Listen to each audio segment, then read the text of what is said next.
Greetings and welcome back to another exciting episode of The Princess and the Goblin. I am Lord Petty, your lord and leader, and I would just like to take a moment to thank and apologize to all of the peasants who sacrificed their weekends to try to put all the vases back together. Thank you for spending the entirety of 48 hours doing it for me, and I apologize that it didn't work. I'm sorry, I really thought that if you spat on all the pieces and then held them together long enough, they would stick. But, you learn something new every day. It only took us 48 hours to learn. My apologies. Anyways, we are on chapter 25, where Curdy comes to grief. I hope you weren't too scared about what that grief may be. Rolfe, what are you thinking that Curdy's grief might be? I don't know! I don't want to think about it! Yes, well, we all know that you can hurt yourself if you think too hard, so please don't. I know! Alrighty, well, let's go ahead and settle those worries and get to the chapter reading. Chapter 25, titled, Curdy Comes to Grief. Everything was for some time quiet above ground. The king was still away in a distant part of his dominions. The men-at-arms kept watching about the house. They had been considerably astonished by finding, at the foot of the rock in the garden, the hideous body of the goblin creature killed by Curdy. Remember in the last chapter. But they came to the conclusion that it had been slain in the mines and had crept out there to die. And except an occasional glimpse of a live one, they saw nothing to cause alarm.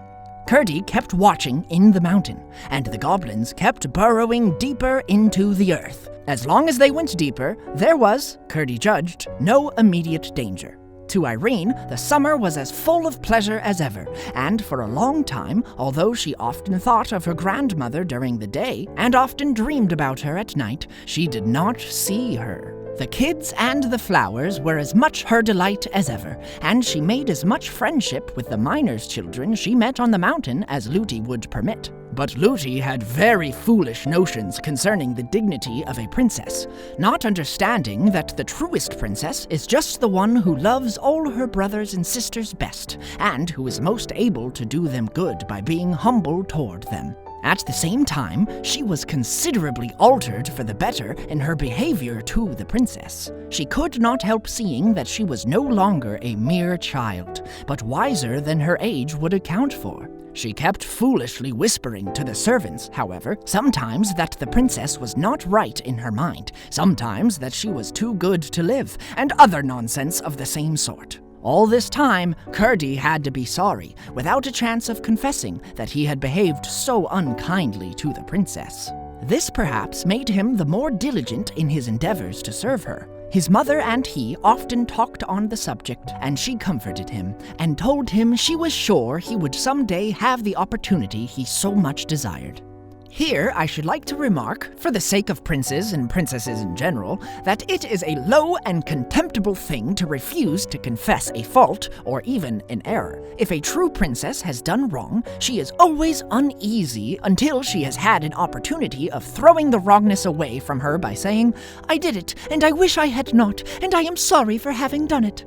So you see, there is some ground for supposing that Curdy was not a miner only, but a prince as well. Many such instances have been known in the world's history. At length, however, he began to see signs of a change in the proceedings of the goblin excavators, or the miners and diggers. They were going no deeper, but had commenced running on a level, and he watched them, therefore, more closely than ever. All at once, one night, coming to a slope of a very hard rock, they began to ascend along the inclined plane of its surface, meaning they began to go up. Having reached its top, they went again on a level for a night or two, after which they began to ascend once more, and kept on at a pretty steep angle. At length, Curdy judged it time to transfer his observation to another quarter, and the next night he did not go to the mine at all, but, leaving his pickaxe and clue at home, and taking only his usual lumps of bread and peas pudding, went down the mountain to the king's house. He climbed over the wall and remained in the garden the whole night, creeping on hands and knees from one spot to the other, and lying at full length with his ear to the ground, listening. But he heard nothing except the tread of the men-at-arms as they marched about, whose observation, as the night was cloudy and there was no moon, he had little difficulty in avoiding. For several following nights, he continued to haunt the garden and listen, but with no success. At length, early one evening, whether it was that he had got careless of his own safety, or that the growing moon had become strong enough to expose him, his watching came to a sudden end. He was creeping from behind the rock where the stream ran out, for he had been listening all round it in the hope it might convey to his ear some indication of the whereabouts of the goblin miners. When just as he came into the moonlight on the lawn, a whiz in his ear and a blow upon his leg startled him. He instantly squatted in the hope of eluding further notice. But when he heard the sound of running feet, he jumped up to take the chance of escape by flight. He fell, however, with a keen shoot of pain, for the bolt of a crossbow had wounded his leg, and the blood was now streaming from it. He was instantly laid hold of by 2 or 3 of the men-at-arms. It was useless to struggle, and he submitted in silence. It's a boy! Cried several of them together in a tone of amazement. I thought it was one of those demons! What are you about here? Gonna have a little rough usage, apparently. Said Curdy, laughing, as the men shook him. Impertinence will do you no good. You have no business here in the king's grounds, and if you don't give a true account of yourself, you shall fare as a thief. Why, what else could he be? Said one. He might have been after a lost kid, you know. Suggested another. I see no good in trying to excuse him. He has no business here anyhow. Let me go away then, if you please. Said Curdy. But we don't please. Not except you give a good account of yourself. I don't feel quite sure whether I can trust you. Said Curdy. We are the king's own men-at-arms, said the captain courteously, for he was taken with Curdy's appearance and courage. Well, I will tell you all about it if you will promise to listen to me and not do anything rash. I call that cool, said one of the party, laughing. He will tell us what mischief he was about if we promise to do as pleases him. I was about no mischief, said Curdy. But ere he could say more, he turned faint and fell senseless on the grass. Then first they discovered that the bolt they had shot, taking him for one of the goblin creatures, had wounded him. They carried him into the house and laid him down in the hall. The report spread that they had caught a robber, and the servants crowded in to see the villain. Amongst the rest came the nurse. The moment she saw him, she exclaimed with indignation, I declare it's the same young rascal of a miner that was rude to me and the princess on the mountain. He actually wanted to kiss the princess. I took good care of that, the wretch, and he was prowling about, was he? Just like his impudence. The princess being fast asleep, and Curdy in a faint, she could misrepresent at her pleasure, meaning she could lie about Curdy all she wants. When he heard this, the captain, although he had considerable doubt of its truth, resolved to keep Curdy a prisoner until they could search into the affair. So, after they had brought him round a little and attended to his wound, which was rather a bad one, they laid him, still exhausted from the loss of blood, upon a mattress in a disused room, one of those already so often mentioned, and locked the door and left him. He passed a troubled night, and in the morning they found him talking wildly. In the evening he came to himself, but felt very weak, and his leg was exceedingly painful. Wondering where he was, and seeing one of the men-at-arms in the room, he began to question him, and soon recalled the events of the preceding night. As he was himself unable to watch any more, he told the soldier all he knew about the goblins, and begged him to tell his companions, and stir them up to watch with tenfold vigilance. But whether it was that he did not talk quite coherently, or that the whole thing appeared incredible, certainly the man concluded that Curdy was only raving still, and tried to coax him into holding his tongue. He thought he was crazy. This, of course, annoyed Curdy dreadfully, who now felt in his turn what it was not to be believed, and the consequence was that his fever returned, and by the time when, at his persistent entreaties, the captain was called, there could be no doubt that he was raving. They did for him what they could, and promised everything he wanted, but with no intention of fulfillment. At last he went to sleep, and when at length his sleep grew profound and peaceful, they left him, locked the door again, and withdrew, intending to revisit him early in the morning. And there was chapter 25, Rolfe. Now we know how Curdy came to grief. More like how he got an arrow in his leg. Well, it was technically a crossbow bolt, but But what? Either way, it's horrible. I agree, Rolfe. It does not sound fun to have a crossbow bolt in your leg. Well, at least now he knows what it feels like to not be believed. Just like Irene. Indeed. And it's too bad that the guards didn't listen to Curdy, for he had lots of good advice to give them that might be helpful for them in the future. What are you saying? Well, we haven't exactly gotten to the climax yet, Rolfe.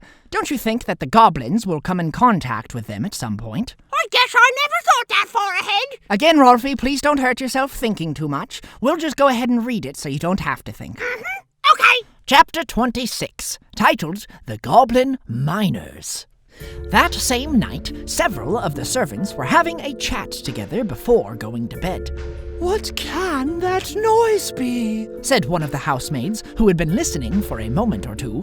I've heard it the last 2 nights, Said the cook. If there were any about the place, I should have taken it for rats. But my Tom keeps them far enough. I believe his Tom is referring to his Tom cat. I've heard, though, Said the scullery maid. that rats move about in great company sometimes. There may be an army of them invading us. I heard the noises yesterday and today, too. It'll be grand fun then for my Tom and Mrs. Housekeeper's Bob. Said the cook, who's also referring to the housekeeper's bobcat, so I guess they both have cats. They'll be friends for once in their lives and fight on the same side. I'll engage Tom and Bob together. We'll put to flight any number of rats. It seems to me Said the nurse. that the noises are much too loud for that. I have heard them all day, and my princess has asked me several times what they could be. Sometimes they sound like distant thunder, and sometimes like the noises you hear in the mountain from those horrid miners underneath. I shouldn't wonder Said the cook. if it was the miners after all. They may have come on some hole in the mountain through which the noises reach to us.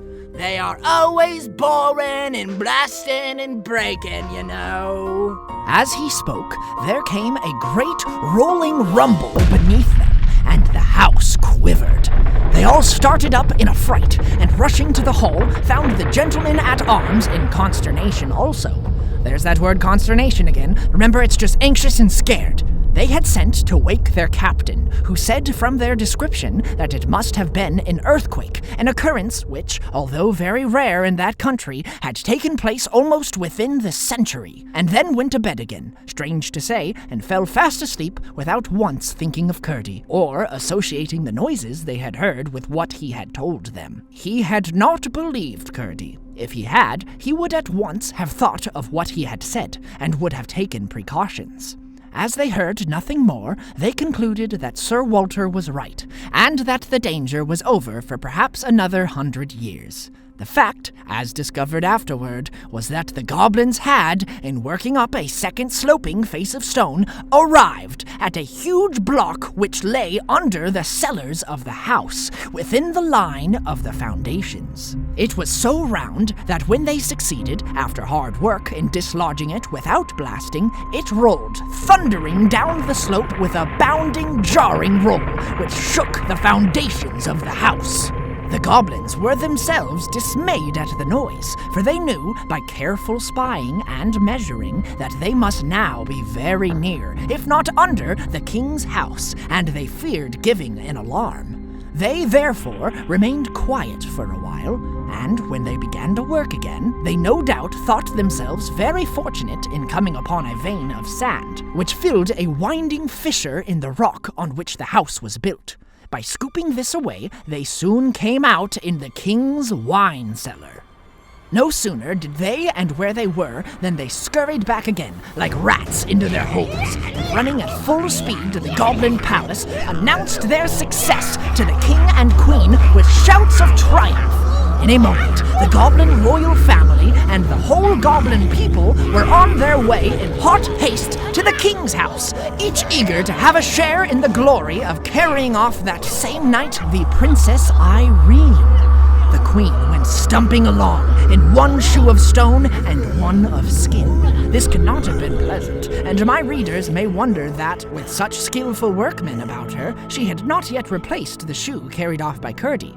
As the king, however, had more than one ground of objection to her stone shoes, he no doubt took advantage of the discovery of her toes and threatened to expose her deformity if she had another made. I presume he insisted on her being content with skin shoes, and allowed her to wear the remaining granite one on the present occasion only because she was going out to war. They soon arrived in the king's wine cellar, and, regardless of its huge vessels, of which they did not know the use, began as quietly as they could to force that lead upward.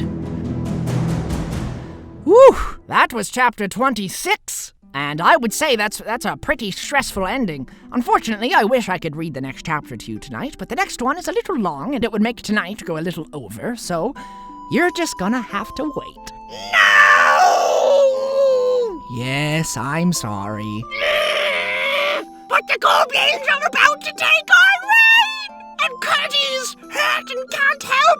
And the knights didn't even believe Curdie, so they're all gonna die! Now hang on, Rolfie. Have a little bit of faith in Curdie and Irene. I think they can stand up for themselves. Curdie's only got one working leg. He can't stand up at all! Oh, right. I guess that was a little insensitive of me.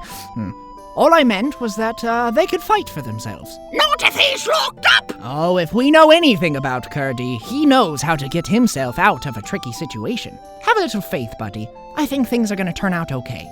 Maybe.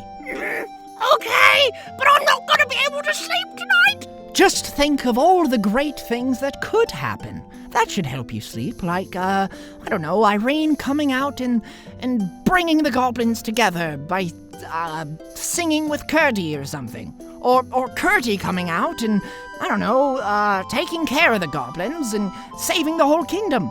We'll just have to find out what really happens. Okay. You're gonna be okay, buddy, I promise. Well, peasants of Camelmore, thank you for joining us on tonight's journey.